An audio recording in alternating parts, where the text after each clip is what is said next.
when I was diagnosed with MS, I was like, oh, I can't believe this. I've never seen any other comedians with MS before.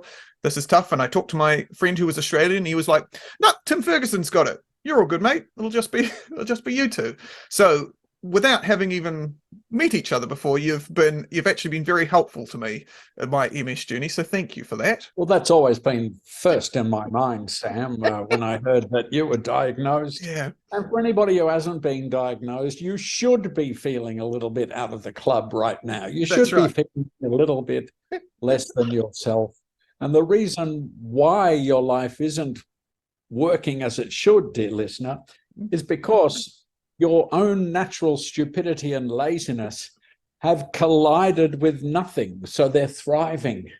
Whereas if you're stupid and lazy and a comedian and you get told you have MS, you realize, oh shit, I better hurry. I don't know how, but shut, I'd better hurry.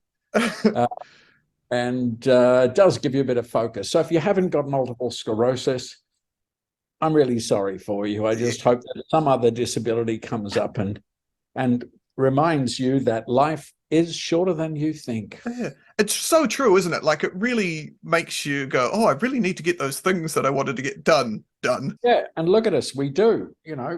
We make movies. You're working on about 12 different comedy shows. Trying to tick off all of them at once, yeah. And you're writing books and you're doing calisthenics and all that stuff because, we're still stupid, thank God, but we're not lazy anymore. That's right. Where are we talking to you from? Where are you today?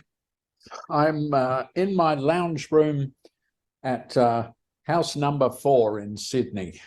Do you have 4 houses? Well, no, this is house. It's just called house number 4. Right. Yes. Yeah, comedy's going very well for you if you can afford 4 houses, Tim. Yeah, it gives you the option. It's like, I don't feel like looking at a park today. I want to look at the sea. So you just go to the other house and you turn up and sit there going, damn, I should have stayed overlooking the park. This is no good.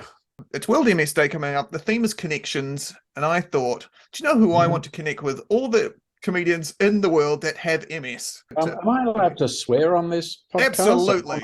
Absolutely. MS Day can go fuck itself. What's it going to do? It's like, we're going to raise awareness of what? Like, is there anybody on earth who's never heard of MS? Is there anybody on earth who's like, we're going to raise awareness? And what then? I don't want to really get excited by, MS Day. I think it's important to think of every day as a day that's trying to cancel your existence. But they're all really nice people, but I don't get too excited about days. Did you know there's a shoelace day? There is a shoelace day. Who is that for? They get a whole 24 hours. And what? So does multiple sclerosis. We just get on with our lives. The thing about you and me and virtually everybody I know with any kind of disability, and I work in that space, as they say, making inverted commas with their fingers. We don't define ourselves by a disability. So do you define yourself as a comedian? Is that how would you say what you'd say about yourself? Well, Sam, I've got too many jobs. So it depends who I'm talking to, depends how I define myself. So yeah, I'm a comedian.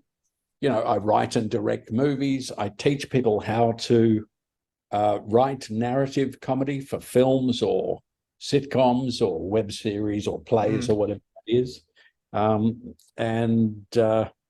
Which is a great job because virtually nobody else does it in the southern part of the world. I can tell you, for example, Blackadder, great BBC series, that the character goes back, as far as we know, to the plays of a guy called Plautus, who existed between Greece and Rome, backwards and forwards, because he was loaded, because he wrote comedies. How many years? 1600 years ago. And the character is the clever slave. It's an archetypal character. It's a character who thinks they're very clever, but they are a slave, which back then it was hilarious that the idea a common slave like Blackadder could think he was smarter than us. It's already funny. The other thing is he's frozen in terms of his status. So he's too good at his job to sack, but he's also too good at his job to promote. This character that goes back, as I say, 1600 years. So if you like Blackadder, it's a very, very old character. It just wears different clothes every series. I don't know much about ancient Greek, but is it Aristophanes who wrote? Yeah, Aristophanes. Yeah, he wrote some very funny stuff, although his stuff is kind of frowned upon by academe because one of his plays, I think it's The Clouds, starts with 10 minutes of the central character farting on stage. Oh, it's clouds of fart. Okay. Yeah, I guess so. Maybe that or the wasps. And he farts and goes, oh, and wanders to the other side of the stage. And of course, back then in the amphitheater, people are going, no, don't come over here. It was very interactive. Yeah, I mean, comedy hasn't changed. If you meet a comedian who says they're doing new stuff, make sure you tell them to fuck off as fast as you can. And when they say, how dare you, say, Tim Ferguson from Australia, who teaches this crap. I taught at NYU for 3 years. Wow. Told you to fuck off because you think you're doing new stuff. You moron. If you, dear listener, are considering writing a sitcom, stop being a bloody idiot. Read Steve Kaplan's book, The Hidden Tools of Comedy, before you just embarrass yourself. Yep. Read my book, The Cheeky Monkey, which is all about writing narrative comedy. And if you're really going crazy and want to write a movie, also read Kaplan's other book, which is The Comic Hero's Journey. If you haven't read those, then your competition has. So you go in and you talk to whoever thinks they're the head of comedy. It's just that their head is quite comic. But whoever pitch your idea, if you haven't read those books and observed them and applied them, then your show won't get up. And the simple reason is because the other people did. Your sitcoms are great. I love that one about the teacher that ends with, like Brubaker, the movie, with all the students applauding as the teacher goes off. I don't know, it's about 10, 15 years old, but I think it was called Mr. Something or other. Oh, 7 periods with Mr. Gormsby. There you go. Yeah. Wonderful. That was a great one, yeah.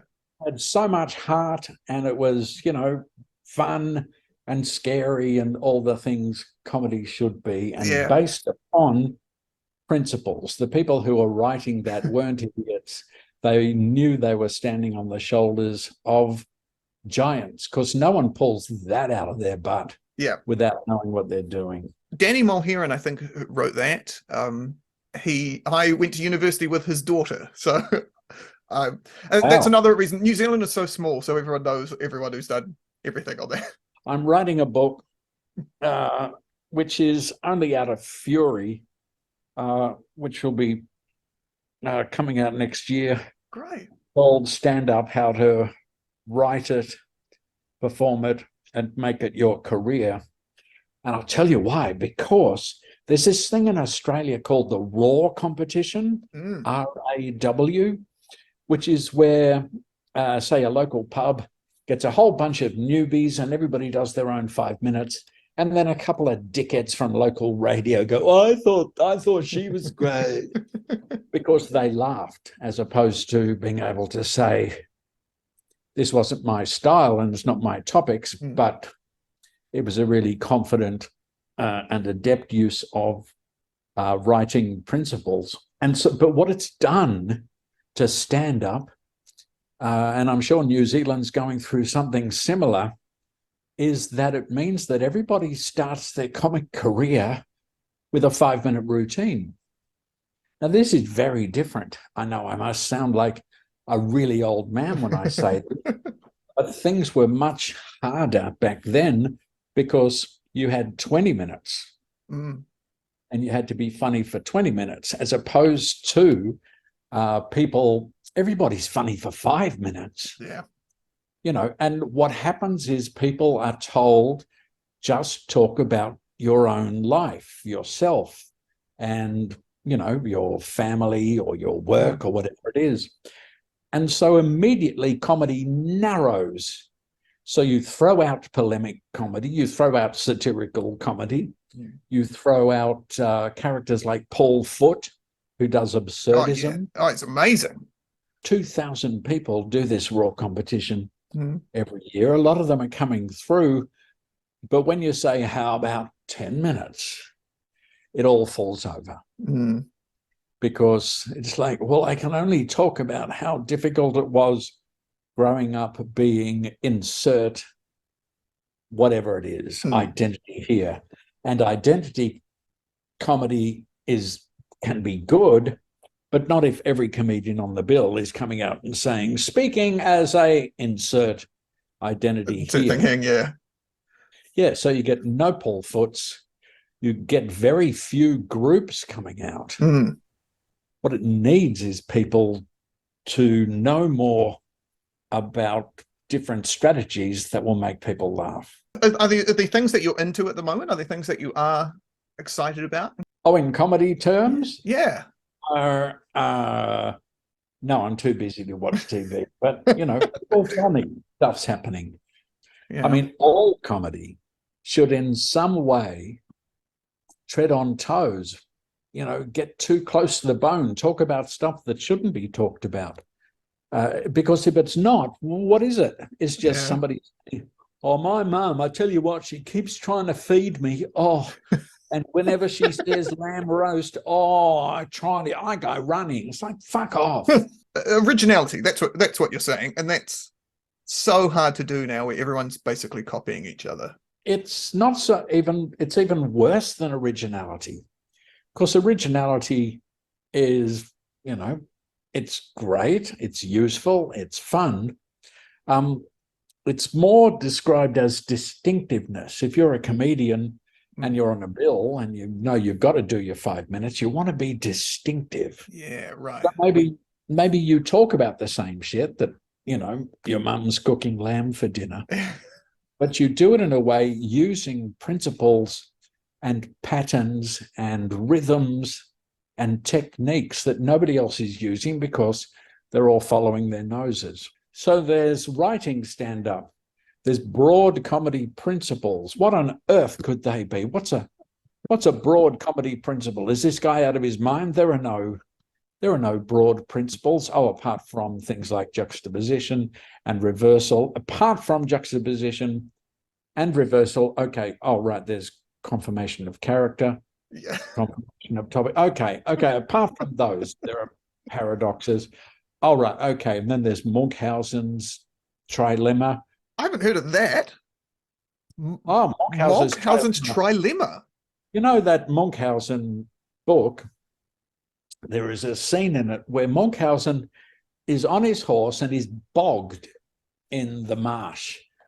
And Munchausen, because it's a comic book, tries to pull himself and the horse out of the mud by pulling on his own hair. It's agonizing, and he's screaming, no, ow, ow, ow. Where, of course, and it's funny because a guy like that's not the way to get out of a marsh. So when you start thinking about that, it's worth saying what's another problem in people's daily lives where it might be fun to say they're trying to get themselves out of this problem by pulling their own hair, by attempting something that is completely futile, where we, the audience, know it's completely futile. But if you ask Munchausen at the time, you're saying, I'm just not pulling hard enough.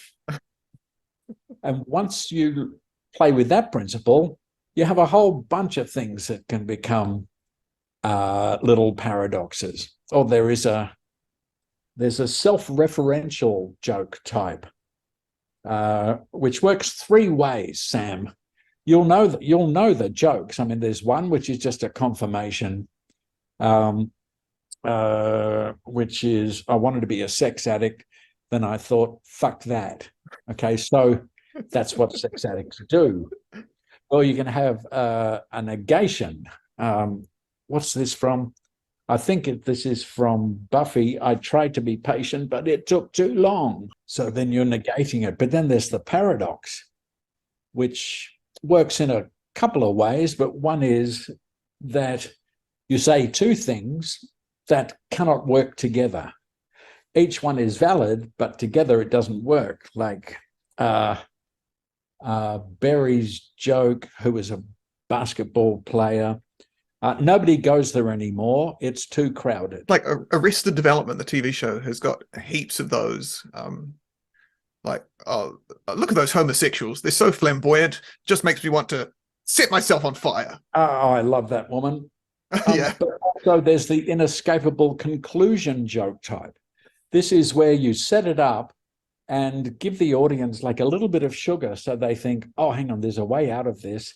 And then you just reaffirm the setup. Lucille in Arrested Development has that line where she says to her son, Michael, get me a vodka and rocks. And he says, but Mom, it's 8 a.m. And she says, and a piece of toast. Yeah. So she sets it up and he makes us think, oh, there's a way out of it. It's 8 a.m. She's going to be reasonable because our brains can't help but be reasonable. And all she does is reaffirm, get me vodka, okay, and a piece of toast. Yeah. Like, I love that show so much. The other thing is it's not an inexhaustible list of principles that can be used. In fact, that's the problem in writing comedy. There's only so much you can do. The basic principle, the spine of a comic story, if it's any damn good, is very simple. You get a comic hero. I don't have the time to explain how they work, but basically they, as Aristotle said, they're a reflection of humanity not at its best. So you've got, Buster from Arrested Development. He's got a big heart, but he's, not humanity at its best, or Michael Bluth, or Ricky Gervais in anything he's ever done. Mm-hmm. So with that character, you give them a goal, you put something in their way. Now, the important thing is the goal can be, to anybody watching, nothing. It can be something stupid, like something so tiny, why would you ever even think about it? Or it can be, a valid big goal. But the trouble is, unlike Frodo Baggins, who had friends, he had that wonderful T-shirt that he wore that protected him. And that cordial, all he had to do was shake it and he blinded the gigantic spider. He's got a sword that glows in the bloody dark whenever the bad guys or girls or non-gender binary orcs were approaching. So he had all of this stuff. And of course, he had the future king, a whole bunch of mates, the toughest man, the gayest elf, the most powerful wizard in the entire universe as mates. In comedy, we take all that shit away immediately so that your character who's trying to get this thing, great or small, lacks the friends. He doesn't have the world's most powerful wizard as his mate. He doesn't have any tools or weapons. He's got nothing. His sword doesn't work. It's gone flaccid, or his lightsaber won't switch on. Or the lightsaber, yes, or their lightsaber. It doesn't work. And of course lacks any skill. So if it's a comic hero is trying to, get a partner, that's their goal, they've fallen in love. The first thing you do is you take away their mobile phone, you punch them in the face so they have a black eye, so you make them unattractive. You either take away all their friends because they disapprove, or you only have their dumbest friend on hand who can give bad advice. And then you are telling human truth, and then you are creating a comedy. The only thing, the important thing is they never lose hope, whether it's a dramatic story or hero's story, or whether it's a comic hero, they never lose hope. So they just keep going. Even if the episode ends with them with their pants around their legs screaming, Vandalay, Vandalay, tell them it's Vandalay Industries. They never stop. And that's what makes them heroic. Of course, a normal person would say, well, clearly this person doesn't like me. mainly because I've had my head punched in. My friend gave me the wrong advice to wear a kilt, and I have no skills. I can't talk anyway because I've got this lisp because I got punched. But they never lose hope. So then you have the thing that everybody is too familiar with, which is trying to be attractive to somebody gorgeous when you know it's not going to work. And that's it. Class over. Class, go home. That's it. In fact, I've got to say that, when I'm going for government funding for, one of our movies, I always, take my wonkiest wheelchair that needs to be. That's what I want to hear. I've got an electric wheelchair, which is great, but doesn't work so well in meetings as being pushed in. Yeah, nice. Sparrow with a broken wing. The poor multiple sclerosis people, like us, struggling to get by in the world. Have you noticed people with MS tend to be quite good looking? Yes, I have, very much so. Never met an unfuckable person with MS. What is your MS like for you? Because it's different for all of us. It is. Because it eats your brain, it can affect any part of your brain. Luckily, I don't experience too much pain, but like my bladder has a mind of its own. My bowels have minds of their own, which is fine. I'm a comedian, so I can go on stage and shit myself, and that's part of the act. Have you ever done that? Yes. Great. And people didn't find it so funny, but they certainly talk about it afterwards. How about that bit where he crapped himself? I was down the front. I once pissed myself on doing I was doing stand-in before a TV show, and peed all over the seat that they then went and filmed a live TV show sitting on. So that was great. Well, a dog would do it. Why can't we do it? Yeah. Once you relax into that stuff, and don't let it ruin your day. And the great thing is, if people know you've got MS, everything you do, if you're in a wheelchair, everything you do is just amazing. So inspiring the way I sit around and do the same shit everybody else is doing. It's I don't know, maybe I don't have the respect for multiple sclerosis that I should. I know it's a horrible illness because only my right hand works. My leg don't work. My left arm gave up long ago, but at least my right hand can type one-fingered. So I don't really respect the condition. And I certainly feel for people who have it even worse than we do. Yeah. But I don't let it factor into my daily thinking. A professional carer is kind of like a sex worker, but with more heavy lifting. And so symptoms, and I've got progressive, which means it'll eventually get worse and worse and worse. And then just when it's as bad as it could possibly be, I'll die. So I'll get out at the last minute. Well, I do help before that happens, so please do come over. Talk to those government people. I tried talking to them. They really didn't understand what I was trying to say. And also they don't prioritize comedy, which is so weird for an industry that without comedy would not exist. A lot of Australian dramas are made and then die in the arse because they don't have the two masks of drama. Yeah, right. The crying one and the laughing one. And without those, you don't have drama. And then it's that. And that's the opposite you have to do with sitcom. You put some heart into it. And then again, you've got that nice full range of emotion. Of course, without it, you're just giving, I think it was Aristotle who said that a tragedy that doesn't bear any levity is preaching and suspicious. Now, of course, he only said that over 2,000 years ago. And of course, he's only world famous, so I can see how most screenwriters have missed it. But any screenwriter who doesn't understand the principles of how to create a comic moment or character is not a writer. And I will take them to fucking town anytime and I will beat them in any debate. Because if they don't know how the other mask works, what the fuck are they doing?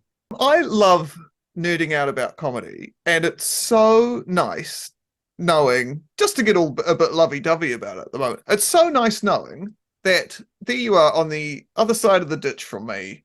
You're thinking about all the stuff that I think about as well, and it's great. I love it. Well, that's great, Sam. I mean, you know, you're a legend in yourself, and so it's wonderful to talk to you, because you know what you're talking about, and you've got your own tricks and tools and principles. Mine are just the ones I think are the most easily translatable. But I think if comedians kind of band together and also work together around a table on each other's routines and stop being the prissy pricks that they are about, oh no, I could never work with anybody else. Collaborate. Use two brains to sort out your routine. Some of the best toppers that you ever hear is another comedian who's just added something on to that joke. It's great. I mean, if people want to get in touch with me and, you know, just because they go, I don't know, but something he said, I think it was about Panadol, but I've got great interest in it. You just go to my website, cheekymonkeycomedy.com, and then you can send me an email and all that stuff. But there's a lot of stuff to know. And if you don't know it, just your life will be smaller and, you know, less interesting. Got to keep learning.